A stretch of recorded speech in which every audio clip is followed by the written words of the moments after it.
Hello friends, how you doing? Trust you're having a nice time. So today I'll be talking about the circle of fourths, and one of the reasons why I'll be talking about it is because it's one of the most useful tools in music that we tend to ignore a lot. Like we use it subconsciously without we paying attention to it.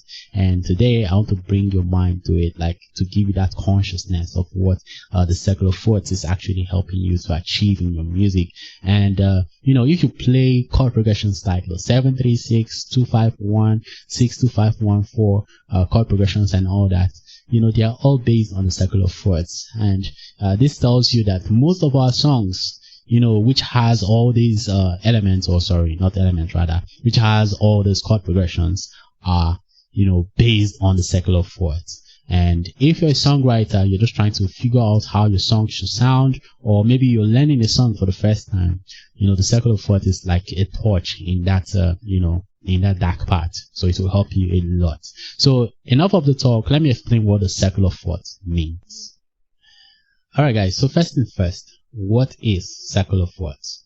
Now the circle of fourths is a successive interval of perfect fourths. So for instance, we're starting from C. All we just need to do is to pick a fourth interval from C, and that should be F, since the fourth note of the C major scale is F. And also, if you want to use the whole steps and half step to, define it, 2.5 step completes the perfect fourth interval. So if we look at it from C to D is a whole step, then going further to E, that gives you 2 and half. That gets to F. So that's a perfect fourth interval. And since it's a circle of fourths, it means it's a successive interval of perfect fourths. Hence, we don't stop at F. We now assume that F is our new one, or the new key we're in, and we look for the fourth note of that F major scale. So we go forward, and that's the fourth note. So B flat is the fourth note. And we now assume that B flat is our new one, and we look for the fourth note of the B flat major scale, and that should be E flat.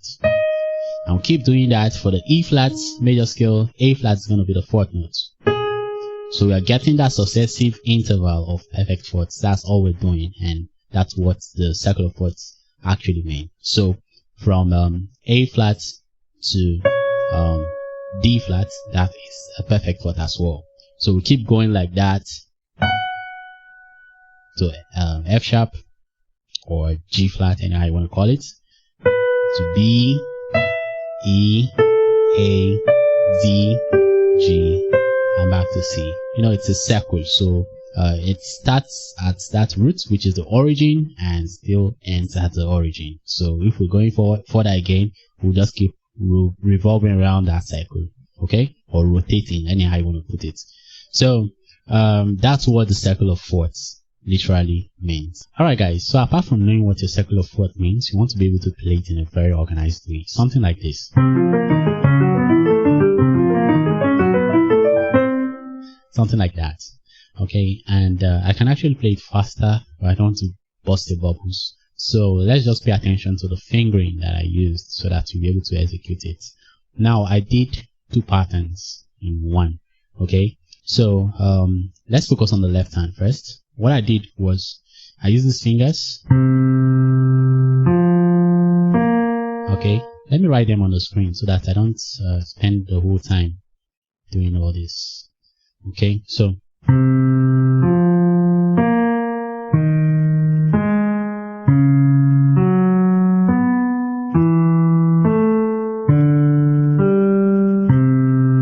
understand? So those are the fingers for the left hand, and for the right hand I did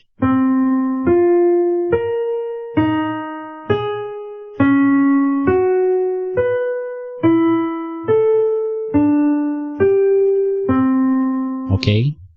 Then like I told you, I did it 2-in-1 patterns. Okay, so for the next pattern, this is the second pattern.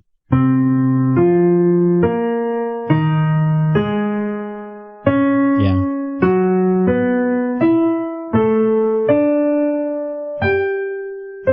Yeah. So let me do it for one hand. Use the left.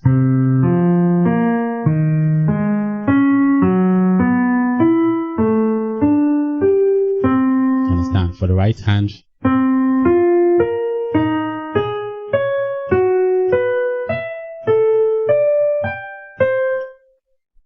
So those are the fingering. And here's another drill you can do.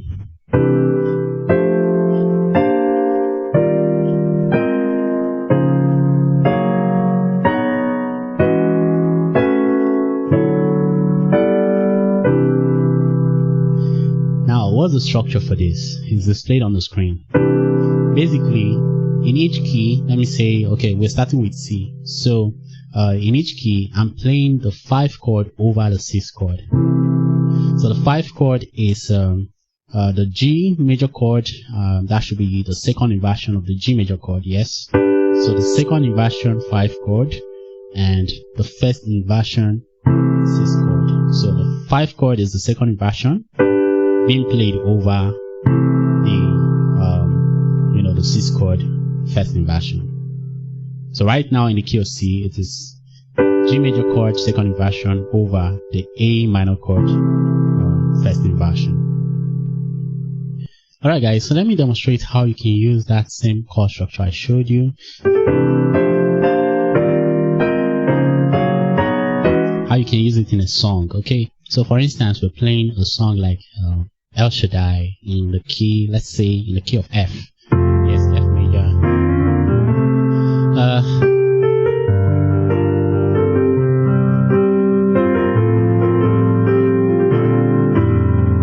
So you hear that.